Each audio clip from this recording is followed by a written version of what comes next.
غم جو ہوتا ہے نا، غموں میں غم ایک ایک احساس ہے، غم ایک انرجی ہے.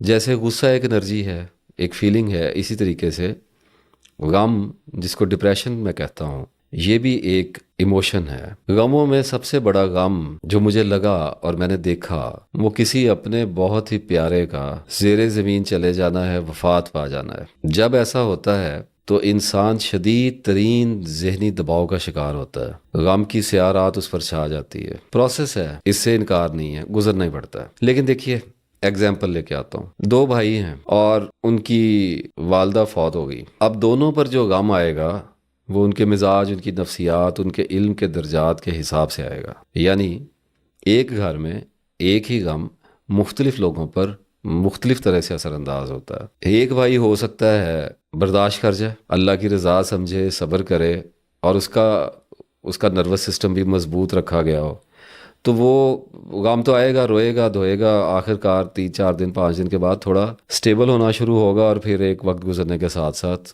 اس صورتحال میں سے نکلے گا. مطلب اس کا یہ نہیں ہے کہ اس کو چاہت نہیں ہے یا اس کو تڑپ نہیں ہے اپنی ماں کی. بس اللہ تعالیٰ نے ہماری ذہنی ساخت ایسی بنائی ہے کہ کچھ لوگ پی جاتے ہیں اور کچھ لوگوں سے نہیں پیا جاتا. اب اسی طرح سے دوسرا بھائی ہے، ہو سکتا ہے کہ جب اس کو یہ خبر ملے تو وہ غم کے بارے ہوش ہی کھو دے، اور پھر وہ غم اس پر اتنی شدت سے طاری ہو کہ اس کی زندگی مفلوج ہو کے رہ جائے اور وہ نفسیاتی بحران کا شکار ہو جائے. اور وہ جو غم ہوتا ہے نا جی، وہ پھر اداسی میں شفٹ ہوتا ہے. بڑی ہولناک اداسی ہوتی ہے. لیکن جب تک آپ اس اداسی کو پہچان نہیں لیتے تب تک اس کی ہولناکی آپ کے اوپر رہے گی. اگر آپ اس اداسی کو پہچان گئے ہیں کہ میرے ساتھ ہو یہ رہا ہے کہ ایک وڈرال کا ایک پروسیس ہے، یہ وڈرال سگریٹ، نشے، شراب کا بھی ہوتا ہے، عورت کا بھی ہوتا ہے، اسی طریقے سے یہ موت کا بھی ہوتا ہے. اس کا ایک اپنا پروسیس ہے، اس نے چلنا ہوتا ہے. شیئر نمبر آف ٹریگرز آنے ہوتے ہیں، ایونٹس آنے ہوتے ہیں، اس میں آپ کو فیلنگز آنی ہوتی ہیں، یادیں آنی ہوتی ہیں، اور آپ کی آنکھوں سے آنسو گرنے ہوتے ہیں. اور پھر آہستہ آہستہ آہستہ آہستہ آپ کے اندر ایک مضبوطی پیدا ہوتی چلی جاتی ہے، اور یہ اداسی جو ہے یہ محبت کا روپ دھار لیتی ہے. محبت نہیں مرتی، محبت ہمیشہ زندہ رہتی ہے. اب یہ کیسے زندہ رہتی ہے؟ تو دیکھیے، میں ایک مثال آپ کو دیتا ہوں. اللہ آپ کو اس مثال سے صبر عطا فرمائے. ایک آدمی کی ایک بیٹی پیدا ہوئی ہے، تو اسے اپنی بیٹی سے بڑی محبت ہے. تو اس کی بیٹی 1 سال کی ہو گئی، اور وہ اس کو اٹھاتا ہے، اس کو کھیلتا ہے، اور یوں کرتے کرتے اس کی بیٹی 2 3 سال 4 سال 5 سال 6 سال، اور یوں کرتے کرتے وہ 6 7ویں کلاس میں پہنچ گئی.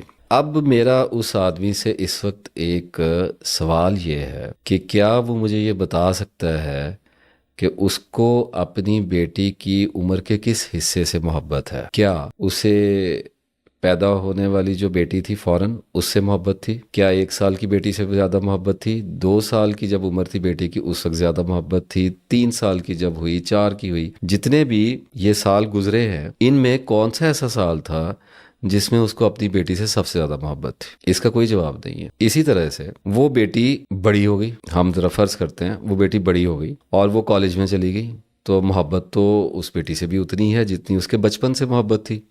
اسی طرح کرتے کرتے اس بیٹی کی شادی ہوگی، اور وہ بیٹی کسی فارن کنٹری میں سیٹل ہو گئی جا کے. تو باپ کی اور ماں کی محبت کو اس سے کیا فرق پڑا ہے؟ پہلے بیٹی ان کے گھر میں تھی، اور پھر وہی بیٹی بیاہ کر کسی فارن کنٹری میں چلی گئی، تو ماں باپ کی محبت اسی طرح شاد و آباد ہے. اسی طرح سے ہم یہ فرض کرتے ہیں کہ وہ بیٹی وہاں پر کسی بیماری کا شکار ہو کر وفات پا جاتی ہے، اور وہیں پر کہیں اس کو دفن کر دیا جاتا ہے. تو اب اس ماں اور باپ کی کیا محبت بیٹی سے ختم ہو جائے گی؟ اسی طرح ہی رہے گی. تو جب ہم اس بات پہ، اس امر پہ غور کرتے ہیں، تو ایک بڑی عجیب شے ہمارے سامنے آتی ہے کہ ہم دیکھتے ہیں کہ ہمیں جس سے محبت ہے وہ ہمارے ساتھ ہو، بہت اچھی بات، نصیب ہمارے اچھے. اگر وہ ہم سے جدا ہو جائے اور ہم سے دور چلا جائے اس دنیا میں کہیں، تو ہمیں غم آتا ہے، لیکن اس کی محبت میں کوئی فرق نہیں پڑتا، بلکہ وہ اور زیادہ ہوتی ہے. اسی طرح سے وہ شخص، وہ انسان، وہ بچہ، وہ ماں باپ، کوئی بھی ہو،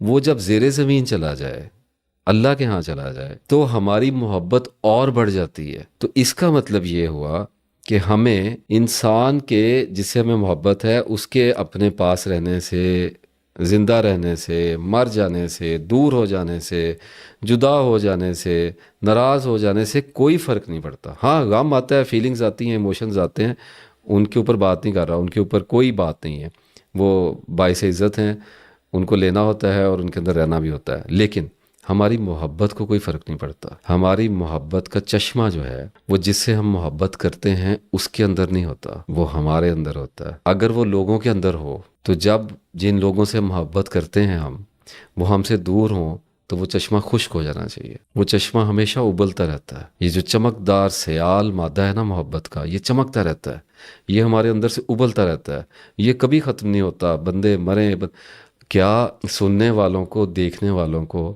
میری اس بات کا اندازہ نہیں ہوتا کہ کتنا لمبا عرصہ بیت گیا ہمارے نبی صلی اللہ علیہ وآلہ وسلم کو اس جہان سے پردہ فرمائے ہوئے، وصال کیے ہوئے، اور ہماری محبت میں کوئی فرق ہی نہیں پڑتا۔ اور ہماری محبت جو ہے وہ ہر آنے والی نسل کی محبت آپ صلی اللہ علیہ وسلم سے اگلی نسل کی محبت بڑھتی ہی چلی جاتی ہے۔ اسی طریقے سے ہم اس بات کو جان لیتے ہیں کہ ہمیں تو حضرت ایوب علیہ السلام سے بھی اتنی محبت، ہمیں حضرت یعقوب علیہ السلام سے بھی محبت ہے، ہمیں حضرت یوسف علیہ السلام سے بھی محبت ہے، حضرت ابراہیم علیہ السلام سے بھی محبت۔ محبت کو فرق ہی نہیں پڑتا، یہ جس سے ہے اس سے ہے، جس سے نہیں ہے، دیکھیں ایک چھت کے نیچے میاں اور بیوی رہ رہے ہیں، محبت نہیں ہے، کیا کرنا ہے؟ اور اگر محبت ہے تو بندہ زمین کے نیچے ہے، بندہ آسمان پہ چلا گیا، محبت کو فرق ہی نہیں پڑ رہا۔ تو اس بات کو انڈرسٹینڈ کرنے کی کوشش کیجئے۔ غم آپ کو آئے گا، غم سر آنکھوں پہ جو اللہ تعالیٰ نے دے جو دیا تو اس کو پھر ہم نے لینا ہے، ہم نے اس کو جینا ہے، اس میں ہمیں کیا انکار کی سرتابی ہے، ہم صبر کریں گے۔ لیکن محبت کی فکر نہ کیجیے، محبت تو بڑھے گی۔